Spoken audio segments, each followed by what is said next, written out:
I wanted to make a quick follow-up to my gun safety video to explain a few things. First, the range that I was on is my home. I live on a lot of land, and I built myself a range. I have enough land that I can legally shoot, um, based on the laws of where I live. Um, it's a 360-degree range, almost. Basically anywhere I pointed that gun is safe, but I didn't really need you guys to know that when you were watching it because I wanted to make you uncomfortable for a reason. To show you that these things happen, and people do them, and if you cringe away from that kind of stuff, that's actually a very good sign, because your mind is in the right place.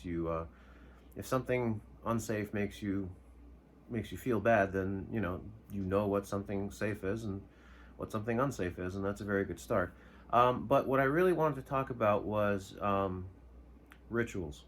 Now, a lot of people are very into safety rules. People will talk about gun safety rules all the time. But by the way, I feel like I have to have a gun in this video, or people won't like it. Like, this is a gun video. It has to have a gun. Here's a gun. I've got the gun. Gun is away now.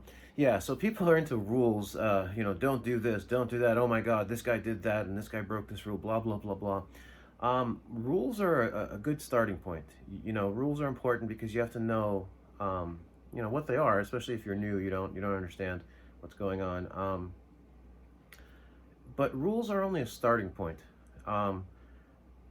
People, we there's a good book called Thinking Fast and Slow. It's a book about psychology, and it teaches you how your brain works, and it talks about your automated intuitive brain that's always working. They call this the system 1 brain. And then there's your conscious brain, the one that you think with, the one you make decisions with, the one that follows rules. They call this system 2. Some psychologists call this the executive function. This executive function is actually very difficult for people to use. It requires a lot of concentration, and people can't maintain concentration for very long.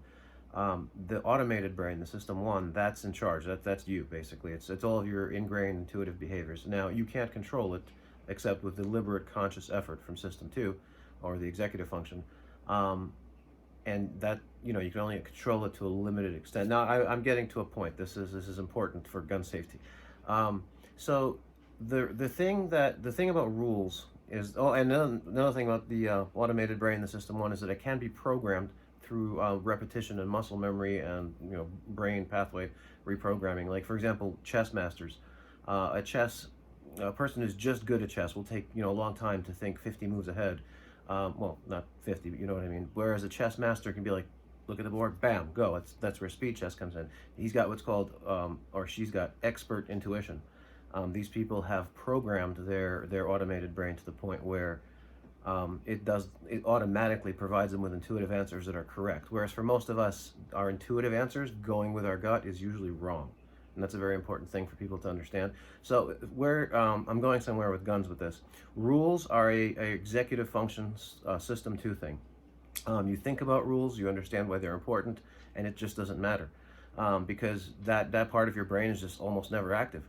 It takes, like I said, it takes a lot of effort. You have to consciously summon that part of your brain. If you accidentally kill someone, if you accidentally discharge your weapon, that's not going to be a conscious brain thing. That's going to be a system 1 automated brain thing.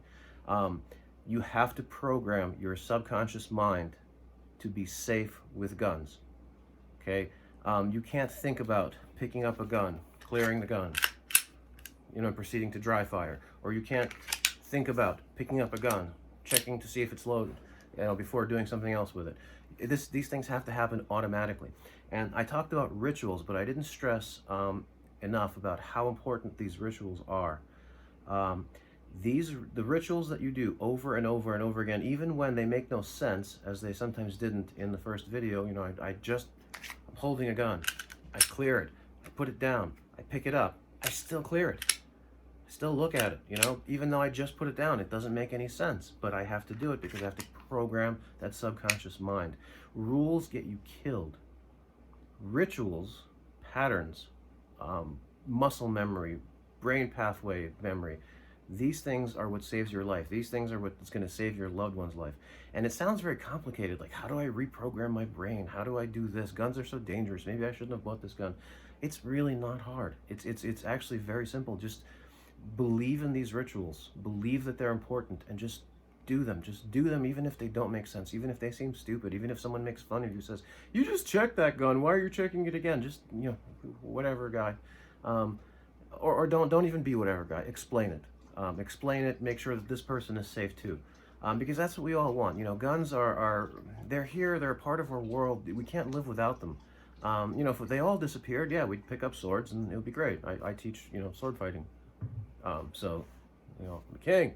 But while guns exist in our world, they're we have to live with them, and they're great tools. They can protect us. They can keep us safe. They can keep our family safe, our loved ones safe. And it just takes so little to be safe with them. The important thing to understand about the difference in rules and rituals is that rules, as I mentioned before, are an executive function thing, meaning they're done by that part of your brain, that conscious part that thinks. And that part, even if you even if your conscious brain knows these rules perfectly and executes them correctly, forces your body to execute them correctly every time. Again, the problem is that you can't maintain control. You can't maintain concentration. Like, try keeping, 7 numbers in your head. See how long you can do that. 42, 67, 12, 93, 50. See, I don't even know how many numbers. Just pick. I don't even know how many numbers I read. Pick 7 2-digit numbers and try to keep them in your head. See how long you can do that, and you'll realize how difficult it is to maintain concentration. So the problem with rules is that you'll know the rules, you'll understand the rules, but once your concentration wanders, it's your automated behaviors that take over, and it's the automated behaviors that are going to determine whether you're safe with guns or whether you get someone killed. Now that's what I meant when I said, or generally say, rules get you killed, because rules aren't enough. You got to program your brain. You have to do these rituals. It has to be so that without thinking, without having to consciously think, don't do this, don't do that, don't do the other thing, that you just do the things you're supposed to do. The rules are the foundation. Base your rituals on the rules, especially if you're new, you don't know what to do, you're just starting out. What kind of rituals? Always treat the gun as if it's loaded. What does that mean? I pick up the gun. Is it loaded? I don't know, but I have to treat it like it's loaded. Does that mean I can't dry fire it? Does that mean I can't, holster it? Does that mean I can't do anything? No, it means that I have to check. Now I've checked. I put my magazine down. Now I know it's unloaded. Now I can dry fire it because I've checked. If I put the gun down and I pick it up again, I have to check again, which doesn't make sense. But again, we talked about rituals. We understand why rituals are important. It's the programming, okay? Program your mind. It doesn't matter what rules you know. It doesn't matter what someone taught you. It doesn't matter what class you took. It doesn't matter what you know, what you don't know. It just doesn't matter. What matters is what your automated subconscious brain does. It's like driving, right? You don't have to think about driving. Something jumps out in the road ahead of you, you swerve around it or you brake depending on circumstances, and you don't make that decision consciously. And you can do that great because you've been driving for 10, 20, whatever years, but you put your teenage kid behind the wheel, that same thing jumps in front of the car, they hit it, or they swerve and hit a tree because they don't have the muscle memory. They don't have the automated brain programming. They don't know how to respond. It's the same thing with guns. Don't be intimidated. Just do the rituals. The rituals will save you. I really hope this helps. I really hope that it gives you more confidence that you can do this, because you can do this. It's not hard. As I've mentioned, just follow the rituals. I hope that maybe this video, maybe someone will watch this, maybe one person in the world, and it'll save someone's life. And if it's just one life, then, that's great. Hopefully it's more. Hopefully this video is unnecessary because people are just safe on their own. Whatever the case may be, thank you for watching. Stay safe, stay indoors, don't run around spreading COVID, don't catch COVID. This will all be behind us soon. And those of you who are new shooters and bought guns, don't forget this lesson. Don't forget why you bought the guns. Don't forget why you felt unsafe. Don't forget that the police said they wouldn't come because they themselves couldn't. It's not their fault. They were sick too. They're people. They get sick. They can't help you. They can't be there all the time. And don't forget that. Remember why you bought the gun. Remember why we're here, why we're having this conversation, or such as it is. Stay safe. Stay healthy. See you later.